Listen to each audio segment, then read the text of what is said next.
પ્રાથમિક શાળા નાના પોંડા, તાલુકો કપરાડા, જિલ્લો વલસાડ. હું સ્નેહલ સર આપ સૌનું સ્વાગત કરું છું. કેમ છો બાળકો? તમે બધા મજામાં છો? આજે આપણે સામાજિક વિજ્ઞાન ધોરણ 7 પ્રકરણ 1 રાજપૂત યુગ, નવા શાસકો અને રાજ્યો વિશે આપણે શીખવા જઈ રહ્યા છે. બાળકો, અગાઉના પીરિયડમાં આપણે હર્ષવર્ધન વિશે, ત્યાર પછી ઉત્તર ભારતના રાજ્યો વિશે, રાજાના ગુણો વિશે અને રાજપૂતાણીઓની વિશેષતાઓ વિશે આપણે શીખી ગયા છે. આજના પીરિયડમાં આપણે શીખવાના છે દક્ષિણ ભારતના રાજ્યો. તો ભારતના રાજ્યો, તો બાળકો આપણે જોઈએ કે સૌપ્રથમ ચાલુક્ય વંશ, દક્ષિણ ભારતનો ખૂબ જ પ્રતાપી વંશ કહી શકાય. ચાલુક્ય વંશ, રાષ્ટ્રકૂટ વંશ, પલ્લવ વંશ, ચોલ વંશ, પાંડ્ય વંશ અને ચેર વંશ. આ દક્ષિણ ભારતના વંશો છે. ચાલુક્ય, રાષ્ટ્રકૂટો, પલ્લવ, ચોલ, પાંડ્ય અને ચેર.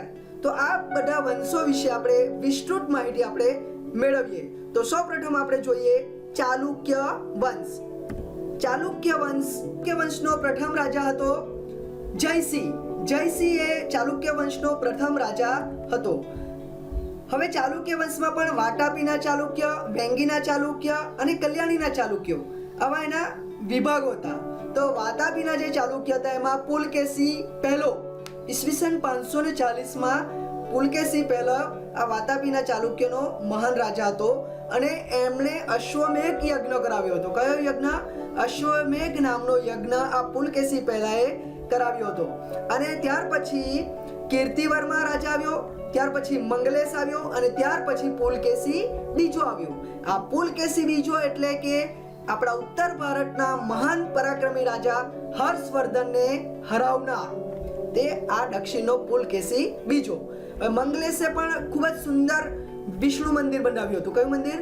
વિષ્ણુ મંદિર આ મંગલેશ નામના રાજાએ બંધાવ્યું હતું. અને આ પુલકેશી બીજો છે એ ખૂબ જ પરાક્રમી રાજા હતો. એણે ઘણા બધા યુદ્ધો જીત્યા અને પોતાનો જે દક્ષિણનો જે વિસ્તાર હતો એ ખૂબ જ વધાર્યો હતો. અને એમણે હર્ષવર્ધનને નર્મદા નદીના કિનારે હરાવ્યો હતો. અને ત્યાર પછી હર્ષવર્ધને યુદ્ધ કરવાનું છોડી દીધું હતું. પરંતુ આ પુલકેશી બીજો એ યુદ્ધ કરવાનું છોડ્યું નહીં. અને ઈસવીસન 642માં પલ્લવ વંશનો જે રાજા હતો, પલ્લવ વંશનો રાજા નરસિંહવર્મન સાથે યુદ્ધમાં એની હાર થઈ અને એનું મૃત્યુ થયું ઈસવીસન 642માં પુલકેશી બીજાનું.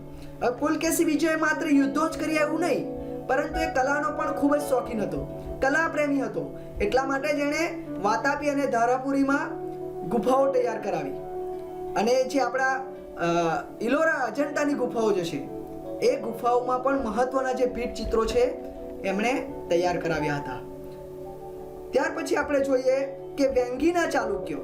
તો આ વેંગીના જે ચાલુક્ય છે એ કૃષ્ણા અને ગોદાવરી વચ્ચે નદીનો જે પ્રદેશ છે એને વેંગી પ્રદેશ કહેવાય. તો આ વેંગી પ્રદેશ પણ પુલકેશી બીજાએ જીત્યો હતો. કોણે જીત્યો હતો? પુલકેશી બીજાએ જીત્યો હતો. અને એ પલ્લવ વંશનો જે રાજા હતો મહેન્દ્રવર્મન. કોણ રાજા હતો? મહેન્દ્રવર્મન જે પલ્લવ વંશનો રાજા હતો એને હરાવીને આ પુલકેશી બીજાએ વેંગીનો પ્રદેશ જીત્યો હતો. પરંતુ શું થયું કે વેંગીનો જે પ્રદેશ હતો એના સુબા તરીકે એણે એનો જે ભાઈ હતો વિષ્ણુવર્ધન. કોણ હતો? વિષ્ણુવર્ધન જે હતો પુલકેશી બીજાનો ભાઈ, એને આ વેંગીના સુબા તરીકે નિમણૂક કરી. પરંતુ જે વિષ્ણુવર્ધન હતો એમણે શું કર્યું કે એ પોતે રાજા બની ગયો. વેંગીનો રાજા પોતે બની ગયો. એને એક સુબા તરીકે નિમણૂક કરવામાં આવી હતી, પરંતુ એમણે એક પોતે રાજા તરીકે પદવી ધારણ કરી લીધી અને પોતે રાજા છે એવું જાહેર કર્યું. અને એ વેંગીના ચાલુક્ય ઓળખાયા. અને ત્યાર પછી આપણે જોઈએ તો કલ્યાણીના ચાલુક્ય. કયા? કલ્યાણીના ચાલુક્ય. આ કલ્યાણીના ચાલુક્યનો જે સ્થાપક છે એ ટેલિય દ્વિતીય નામનો જે રાજા હતો એ આ કલ્યાણીના ચાલુક્યનો સ્થાપક તરીકે ઓળખાય છે. એની રાજધાની માન્યખેટ હતી. કઈ રાજધાની હતી? માન્યખેટ એ એની રાજધાની હતી.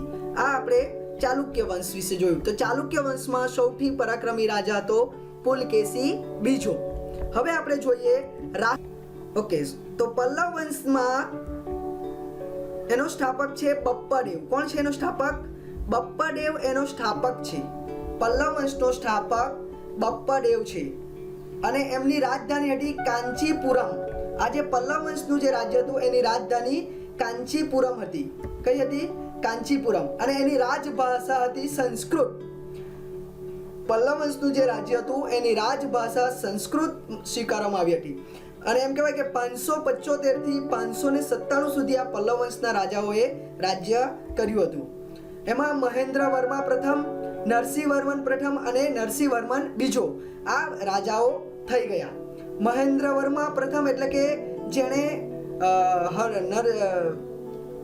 આપણે કહીએ ને વેંગીના પ્રદેશો જે પુલકેશી બીજાએ હરાવ્યો હતો તે આ મહેન્દ્રવર્મા.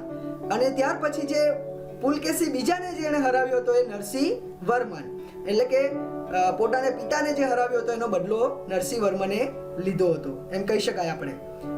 એટલે રાજધાની કાંચીપુરમ હતી, રાજભાષા સંસ્કૃત હતી અને મહેન્દ્રવર્મા, નરસિંહવર્મન પહેલો અને નરસિંહવર્મન બીજો એવા પરાક્રમી રાજાઓ થઈ ગયા.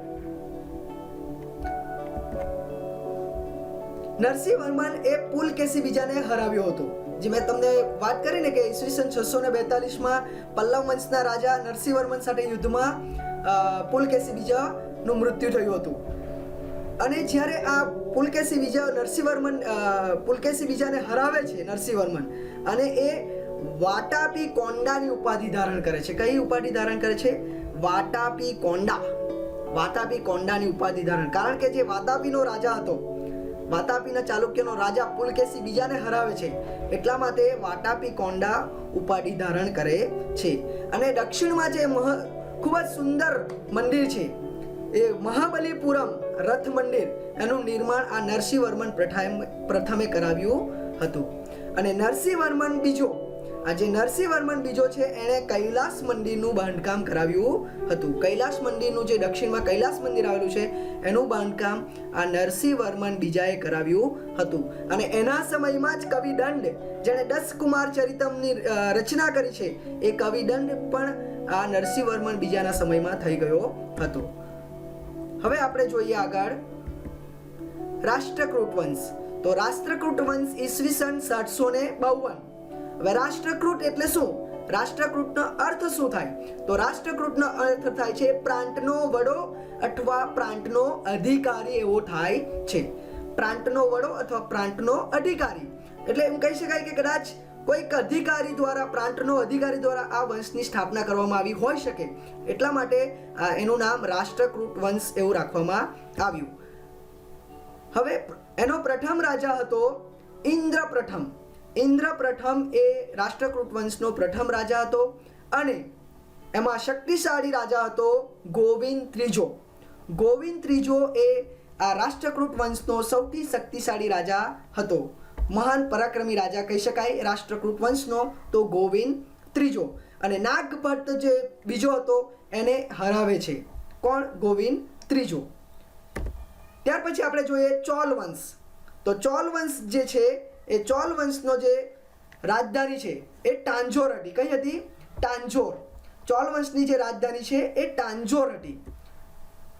રાજરાજ પ્રથમ, રાજાધિરાજ પ્રથમ આ ચોલ વંશના રાજાઓ છે. તો રાજરાજ પ્રથમ એણે બૃહદેશ્વર મંદિરનું બાંધકામ કરાવ્યું હતું. કયું મંદિર? બૃહદેશ્વરનું જે મંદિર છે એ આ રાજરાજ પ્રથમે બંધાવ્યું હતું. અને ચોલ વંશ પાસે શક્તિશાળી નૌકાદળ હતું. નૌકાદળ, શક્તિશાળી નૌકાદળ હતું. અને એટલા માટે જ એમ કહેવાય કે એમણે શ્રીલંકા પર પણ ચઢાઈ કરી હતી. ત્યાર પછી આપણે જોઈએ પાંડ્ય વંશ. તો એનું ચિહ્ન હતું માછલી. શું હતું? માછલી. માછલી એ ચિહ્ન હતું અને એની રાજધાની હતી મદુરાઈ. મદુરાઈ એ પાંડ્ય વંશની રાજધાની હતી. કઈ હતી? રાજધાની મદુરાઈ. અને મેગેસ્થનીસ એટલે કે આપણા ભારતના ઇતિહાસનો પિતા કહી શકાય એ મેગેસ્થનીસના મુજબ એમણે લખ્યું છે કે પાંડ્ય વંશનું શાસન સ્ત્રીઓ કરતી હતી. કોણ કરતી હતી? સ્ત્રીઓ. આ સ્ત્રીઓ એ પાંડ્ય વંશનું શાસન કરતી હતી એમ કહેવામાં આવે છે. અને અશોકના શિલાલેખમાં પણ આ પાંડ્ય વંશનું આપણે જોઈ શકીએ છીએ.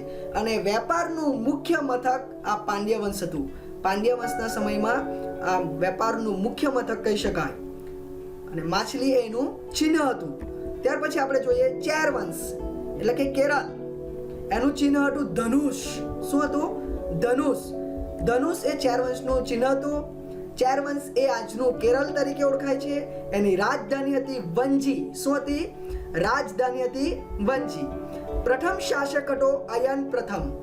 અયન પ્રથમ એ ચેરવંશનો પ્રથમ શાસક હતો અને સર્વશ્રેષ્ઠ શાસક, એટલે દરેક વંશમાં તમે જોયો કે એક રાજા શ્રેષ્ઠ હતો, એટલે બીજા બધા કરતા વધારે શ્રેષ્ઠ કહી શકાય. તો એ સર્વશ્રેષ્ઠ શાસક હતો શેન્તુંગવન. શેન્તુંગવન એ ચેરવંશનો સૌથી શ્રેષ્ઠ શાસક હતો અને ચેરવંશ એટલે કે આજનું કેરળ. આજે જે કેરળ તરીકે આપણે ઓળખીએ છીએ એ ચેરવંશ છે. તો આજે જે આપણે શીખ્યા કે પાંડ્ય વંશ, ચેર વંશ, ચાલુક્ય વંશ, રાષ્ટ્રકૂટ વંશ.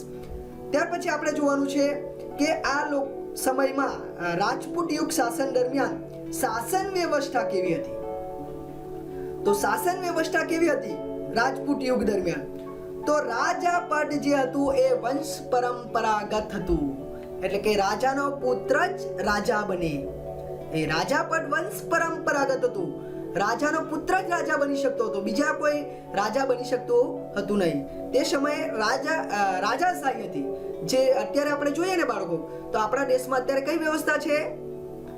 લોકશાહી. કઈ વ્યવસ્થા છે? લોકશાહી શાસન વ્યવસ્થા છે. એટલે કોઈ પણ વ્યક્તિ એ ચૂંટણીમાં લડી શકે છે અને ચૂંટણીમાં જીતીને પોતાની ઉમેદવારી નોંધાવી શકે છે. તો તે સમયે રાજાનો પુત્ર જ રાજા બની શકતો હતો, સામાન્ય માણસ રાજા બની શકતો હતો નહીં. અને જ્યેષ્ઠ પુત્ર જ રાજા બને એવું ન હતું. એટલે ઘણીવાર આપણે ઘણા કિસ્સાઓમાં જોઈએ તો એનો જે મોટો પુત્ર હોય એને જ રાજા બનાવવામાં આવતો હતો, પરંતુ ઘણા કિસ્સામાં જ્યેષ્ઠ પુત્ર એટલે કે મોટા પુત્રને રાજા બનાવવામાં ન આવ્યું એવું પણ આપણે જોવા મળે છે. હવે એની જે કાબેલિયત છે એ કાબેલિયતના હિસાબે રાજા બનાવવાનું નક્કી કરવામાં આવતું હતું. ઘણા એવા ઉદાહરણો પણ છે કે જે લોકો અને રાજ દરબારી દ્વારા પણ ચૂંટણી કરીને પસંદગી કરવામાં આવેલી છે. એટલે આપણે ઘણા કિસ્સામાં જોઈ શકીએ કે રાજાનો પુત્ર રાજા બને, પરંતુ અમુક કિસ્સાઓ મહદઅંશે થોડા ઘણા કિસ્સા એવા છે કે જેમાં લોકો અને રાજ દરબારી દ્વારા પણ રાજાઓ નક્કી કરવામાં આવેલા છે. જેમાં આપણે જોઈએ ને પાલ વંશમાં ગોપાલ, એ ગોપાલની પણ લોકોએ રાજા તરીકે પસંદગી કરી હતી. અને બીજું એક છે આપણે કાશ્મીરના રાજા યશસ્કર. આ જે યશસ્કર હતા એમની બ્રાહ્મણોની સભા દ્વારા આની રાજા તરીકે નિમણૂક કરવામાં આવી હતી. બ્રાહ્મણોની જે સભા છે એના દ્વારા આ કાશ્મીરના રાજાની નિમણૂક કરવામાં આવી હતી. એ સમયે મંત્રીઓના બે પ્રકાર હતા, અમાત્ય અને સચિવ. અમાત્ય અને સચિવ એ મંત્રીઓના મુખ્ય બે પ્રકાર હતા. અંતિમ નિર્ણય રાજા પાસે જ હતો. ન્યાય વ્યવસ્થા સારી હતી, પરંતુ જે રાજા નિર્ણય કરે તે આખરી હતો, કારણ કે રાજાશાહી વ્યવસ્થા હતી. નગરનો વડો નગરપતિ કહેવાતો હતો. નગરનો વડો નગરપતિ કહેવાતો અને ગામનો વડો મુખી અથવા સરપંચ કહેવાતો હતો. આજે પણ બાળકો આપણા ગામના જે મુખ્ય છે વ્યક્તિ એને આપણે સરપંચ તરીકે જ ઓળખીએ છીએ ને, તો એ સમયે મુખ્યો કહેવાતો, ગામનો મુખ્યો એટલે કે મુખી. પટેલ પણ કહેવામાં આવતું, ગામનો પટેલ પણ કહેવામાં આવતો અને ગામનો મુખી. અને આજે પણ ત્યારે પણ સરપંચ કહેવાતો અને આજે પણ આપણે સરપંચ તરીકે ઓળખીએ છીએ. તો આ પ્રકારે એમની શાસન વ્યવસ્થા હતી રાજપૂત યુગ દરમિયાન. અને એનો વેપાર વાણિજ્યની વ્યવસ્થા કેવી હતી તો આપણે તે જોઈએ કે રાજપૂત યુગ દરમિયાન વેપાર વાણિજ્ય કેવું હતું. તો વેપાર વાણિજ્ય માટે વ્યવસ્થામાં એક અલગ વિભાગ બનાવવામાં આવેલો હતો જે આ સમગ્ર પ્રક્રિયા પર નજર રાખતો હતો, જેના કારણે તે સમયે સંગ્રહખોરી થતી જોવા મળતી નહીં. જે રીતે આજે અનાજની જરૂરી ચીજ વસ્તુઓની સંગ્રહખોરી કરવામાં આવે છે અને એનો ભાવ વધારો લેવામાં આવે છે, તે સમયે આ સંગ્રહખોરી થતી નહીં, કારણ કે દરેક બાબત પર દેખરેખ રાખવા માટે એક અલગ વિભાગ હતો. અને તે સમયે પણ જકાત વસૂલી અને વસ્તુનું મૂલ્ય નક્કી કરવાનું અને એ વસ્તુની મંગાવવાની જવાબદારી આ વિભાગ પાસે હતું. જેમ આજના સમયમાં જે રીતે આપણા દેશને કંઈક જરૂરી ચીજ વસ્તુની જરૂર તો બીજા દેશ પરથી આપણે મંગાવીએ છીએ, તેવી જ રીતે તે સમયે પણ જરૂરી ચીજ વસ્તુઓ બીજી રાજ્યો પરથી મંગાવવાનું, એ વસ્તુનું મૂલ્ય નક્કી કરવાનું એ વેપાર વાણિજ્ય ખાતું જે હતું એ વિભાગ નક્કી કરતું હતું. અત્યારે જે આપણે જોયું કે કોરોનાની મહામારીમાં ઘણા દુકાનદારો દ્વારા જે સેનિટાઇઝેશન છે અને માસ્કની કિંમત વધારે લેવામાં આવી, ત્યારે સરકાર દ્વારા જાહેરનામું બહાર પાડવામાં આવ્યું અને રાજપત્ર પર એનો ભાવ નક્કી કરવામાં આવ્યો, એનું વસ્તુનું મૂલ્ય નક્કી કરવામાં આવ્યું કે આ મૂલ્યની કિંમત કરતાં વધારે કિંમત લઈ શકાય નહીં. જ્યારે આપણને પીપીઈ કે અન્ય કીટ, કોરોનાની કીટની જરૂર પડી, ત્યારે આપણા દેશ દ્વારા અન્ય દેશો પર એ કીટ મંગાવવામાં આવી અને જ્યારે અન્ય દેશોને દવાની જરૂર પડી ત્યારે જરૂરી દવા આપણા દેશ દ્વારા અન્ય દેશોને આપવામાં આવી. આવી જ વ્યવસ્થા તે સમયે પણ થતી હતી કે જ્યારે રાજ્યને જરૂર પડે ત્યારે અન્ય રાજ્યો પરથી એ વસ્તુ મંગાવતા હતા. જમીનની ઉપજનો 6થો ભાગ કર લેવામાં આવતો હતો. આજે પણ આપણે ઘણા વેરા ભરીએ છીએ. જો તમને ખબર ન હોય બાળકો, તો તમારા મમ્મી કે પપ્પાને પૂછજો કે તમે ગ્રામ પંચાયતમાં કયા કયા વેરા ભરો છો. તો આજે પણ આપણે આપણા જમીનનો વેરો ભરીએ છીએ, ઘરનો આપણું જે ઘર છે એનો પણ વેરો ભરીએ છીએ, સફાઈ જે છે સફાઈનો વેરો પણ ભરીએ છીએ, જો પાણી આવતું હોય તો પાણી વેરો પણ ભરીએ છીએ. તો તે સમયે પણ જમીનની ઉપજનો 6થો ભાગ કર તરીકે લેવામાં આવતો હતો. અને આજે જે આપણે જઈએ છીએ હાઈવે ઉપર, આપણે અન્ય રાજ્યોમાં કે અન્ય જિલ્લાઓમાં જઈએ ત્યારે ટોલ નાકા ઉપર આપણે ટેક્સ ભરવો પડે છે, ટોલ નાકા ઉપર આપણે પૈસા ચૂકવવા પડે છે. તો તે સમયે પણ આવો નાકા ઉપર, બંદરો ઉપર કર લેવામાં આવતો હતો અને સિંચાઈ ઉપર પણ કર લેવામાં આવતો હતો. એટલે કે જે પાણી આપણે સિંચાઈ તરીકે ઉપયોગ કરીએ એના પર પણ કર લેવામાં આવતો હતો. આજે પણ આપણે જે ગામડાઓમાં નહેર છે, જે નહેરમાં પાણી આવે છે, તો આપણા ખેડૂતોએ એ પહેલાં એ નહેર વિભાગ જે છે એને આપણે વેરો ભરવો પડે છે, ત્યારે પાણી આવે છે. તો એ સમયે પણ આવા વેરાઓ કર તરીકે લેવામાં આવતા હતા અને આજે પણ લેવામાં આવે છે. દરિયા વેપાર માટે ગુજરાતના સ્તંભ તીર્થ એટલે કે આજનું ખંભાત અને ભુર્ગુ કચ્છ એટલે કે ભરૂચ, આ બે મુખ્ય બંદરો તરીકે જાણીતા હતા. આ બે મુખ્ય બંદરો દ્વારા અન્ય રાજ્યોમાં, દેશ વિદેશમાં વેપાર થતો હતો એનો. અને આ રીતની વેપાર વાણિજ્ય વ્યવસ્થા હતી. શાસન વ્યવસ્થા અને વેપાર વાણિજ્ય વ્યવસ્થા રાજપૂત યુગ દરમિયાન આ પ્રકારની હતી, જે અત્યારે પણ ઘણી બધી લાગતી વળગતી છે. એટલે હવે આપણે જોઈએ કે ભારત પર વિદેશી આક્રમણો જે થયા આ સમય દરમિયાન, તો કયા કયા ભારત પર વિદેશી આક્રમણો થયા કે આપણે જોઈએ કે મુહમ્મદ ઇબ્ન કાસિમ, પછી મોહમ્મદ ગઝની, શિહાબુદ્દીન ગોરી, આ લોકોએ ભારત પર આક્રમણ કર્યું. તો એ લોકોનો હેતુ શું હતો, આશય શું હતો ભારત પર આક્રમણ કરવાનો? તો સૌપ્રથમ આક્રમણ કર્યું હતું મોહમ્મદ ઇબ્ન કાસિમ. આ મોહમ્મદ ઇબ્ન કાસિમ નામના વ્યક્તિએ સૌપ્રથમ ભારતના ઉત્તર પશ્ચિમ ભાગ પર આક્રમણ કર્યું. એનો મુખ્ય હેતુ હતો માત્ર ધન લૂંટવું. ભારતની જે સંપત્તિ છે, ભારતનું જે ધન છે એને લૂંટીને લઈ જવું. અને એ પુષ્કળ ધન લૂંટીને લઈ ગયો. અને એ સમયે રાજા હતો દાહિર નામનો રાજા હતો. એ સમયે આ મુહમ્મદ ઇબ્ન કાસિમ ભારત પર આક્રમણ કર્યું અને પુષ્કળ ધન લૂંટીને પાછો જતો રહ્યો. એને એમ કહેવાય છે કે દેવલ મંદિર એણે સળગાવ્યું હતું. કયું મંદિર? દેવલ મંદિર એમણે સળગાવ્યું હતું. અને 4000 સ્ત્રીઓએ તે સમયે અગ્નિ સ્નાન કર્યું હતું. કેટલી સ્ત્રીઓએ? 4000 સ્ત્રીઓએ અગ્નિ સ્નાન કર્યું હતું એમ કહેવામાં આવે છે. એટલે કે આ લોકોએ ભારત પર વિદેશી આક્રમણ કર્યું, વિદેશી લોકોએ, અને ભારતને ધન તો લૂંટીને ગયા પરંતુ પુષ્કળ નુકસાન પણ કરીને ગયા. દેવલ મંદિર જે હતું એ પણ સળગાવીને ગયા હતા. ત્યાર પછી આપણે જોઈએ કે મોહમ્મદ ગઝની, ભારત પર બીજું આક્રમણ મોહમ્મદ ગઝની, ઈસવીસન 1000 થી 1026 ના સમયગાળા દરમિયાન આ મોહમ્મદ ગઝનીએ ભારત ઉપર આક્રમણો કર્યા. એનો મુખ્ય આર્થિક હેતુ, એનો પણ હેતુ હતો સમૃદ્ધિ લૂંટવું, દેશની સંપત્તિ લૂંટવું.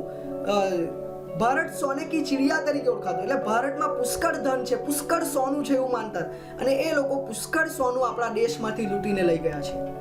આર્થિક સમૃદ્ધિ લૂંટવું અને મંદિરો તોડવું.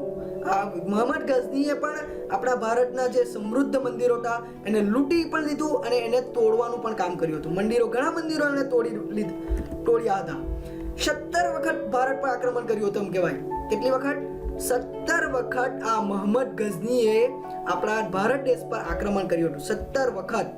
ઈસવીસન 1025 માં સોમનાથ પર ચઢાઈ કરી. આપણું જે સોમનાથ મંદિર છે ગુજરાતમાં આવેલું, તે સોમનાથ મંદિર ઉપર આ મોહમ્મદ ગઝનીએ આક્રમણ કર્યું અને અધડક સંપત્તિ લૂંટી લઈ ગયું હતું. કેટલે અધડક, કારણ કે મંદિર સોનાનું હતું એમ કહેવાય, તો અધડક સોનું લૂંટીને લઈ ગયો હતો મોહમ્મદ ગઝની. અને એ સમયે રાજા હતો ભીમદેવ પહેલો. આ ભીમદેવ પહેલો એ સમયે રાજા હતો. એમણે ઘણા પ્રયત્નો કર્યા, પરંતુ એને અન્ય રાજાઓનો સાથ મળ્યો નહીં, જેના કારણે ભીમદેવ પહેલો મોહમ્મદ ગઝનીનો સામનો કરી શક્યો નહીં. એમ કહેવાય કે હમીરસિંહ ગોહિલ નામનો એક વ્યક્તિ હતો. એણે પણ આ મોહમ્મદ ગઝની સામે ખૂબ લડવાનો પ્રયત્ન કર્યો હતો, પરંતુ એને પણ સફળતા મળી હતી નહીં. અને એમણે આ સોમનાથ ઉપર અઢળક સંપત્તિ સોમનાથ મંદિરમાંથી લૂંટી લઈ ગયો હતો. કોણ? મોહમ્મદ ગઝની. ત્યાર પછી આપણે જોઈએ શહાબુદ્દીન ગોરી, જે ગોર પ્રાંતનો હતો. અને એનો હેતુ પણ હતો કે આર્થિક સંપત્તિ લૂંટવી, ભારત પર રાજ કરવું, ધાર્મિકતા એટલે કે હિન્દુ ધર્મનો નાશ કરવો અને ગુલામ બનાવવા, આ એનો મુખ્ય હેતુ હતો. અને એમણે એ જ કર્યું. શિહાબુદ્દીન ગોરીએ આજે બીજા મોહમ્મદ ઇબ્ન કાસિમ છે, મોહમ્મદ ગઝની છે, એ લોકો ભારત પર આક્રમણ કર્યું, પુષ્કળ અઢળક સંપત્તિ લૂંટીને લઈ ગયા. પરંતુ શિહાબુદ્દીન ગોરીએ શું કર્યું કે સંપત્તિ પણ લૂંટી અને ભારતમાં પોતાની સત્તા પણ સ્થાપી. એમણે પૃથ્વીરાજ ચૌહાણ સાથે યુદ્ધ થયું હતું. આપણે પૃથ્વીરાજ ચૌહાણમાં શીખી ગયા કે તરાઈનું યુદ્ધ, પ્રથમ યુદ્ધમાં પૃથ્વીરાજ ચૌહાણે એને હરાવ્યો હતો તરાઈના યુદ્ધમાં. પરંતુ 1 વર્ષ પછી ફરી પાછો શિહાબુદ્દીન ગોરી પૂરી તૈયારી સાથે આવ્યો અને પૃથ્વીરાજ ચૌહાણ એમાં હાર થઈ અને દિલ્હીના તખ્તા ઉપર રાજપૂત યુગની સ્થાપનાનો અસ્ત થયો અને સલ્તનત યુગની સ્થાપના થઈ. પૃથ્વીરાજ ચૌહાણ સાથે યુદ્ધ થયું હતું શિહાબુદ્દીન ગોરીનું. અને કુતબુદ્દીન ઐબક, આજે શિહાબુદ્દીન ગોરીનો ગુલામ હતો કુતબુદ્દીન ઐબક, એને અહીં ભારતમાં સત્તા આપીને એ શિહાબુદ્દીન ગોરી જતો રહે છે. અને કુતબુદ્દીન ઐબક એ દિલ્હીમાં એ ગુલામ વંશની સ્થાપના કરે છે. કયા વંશની? ગુલામ વંશની સ્થાપના કુતબુદ્દીન ઐબક કરે છે. અને આ કુતબુદ્દીન ઐબક એ ગુલામ વંશનો સ્થાપક કહેવાય છે. તો બાળકો, આજે આપણે આપણું પ્રકરણ 1 રાજપૂત યુગ, નવા શાસકો અને રાજ્યો, એને આપણે અહીં પૂર્ણ કર્યું છે. હવે પછી આપણે નવા પ્રકરણ એટલે કે પ્રકરણ 2 દિલ્હી સલ્તનત શીખવા માટે આપણે ફરી મળીશું. તો ત્યાં સુધીમાં તમારે પ્રકરણ 1નું સ્વાધ્યાય, જેમાં પ્રશ્ન 1 ટૂંક નોંધ લખો, રાજપૂતોના ગુણો અને રાજપૂત યુગની શાસન વ્યવસ્થા, અને પ્રશ્ન 1 બ નીચેના પ્રશ્નોના જવાબ આપો. જેમાં 4 પ્રશ્નો છે. ઉત્તર ભારતના કોઈ પણ 3 મુખ્ય રાજવંશોના નામ, દક્ષિણ ભારતના કોઈ પણ 3 મુખ્ય રાજવંશોના નામ, ભારત પર કયા કયા વિદેશી આક્રમણો થયા, અને રાજમાતા મિનળ દેવીએ પ્રજા કલ્યાણના કયા કયા કાર્યો કર્યા હતા. આ સ્વાધ્યાય તમારે તમારી નોટબુકમાં કરવાનું છે. તો આપણે બીજા પ્રકરણ દિલ્હી સલ્તનત લઈને ફરી મળીશું. જય હિન્દ, જય ભારત.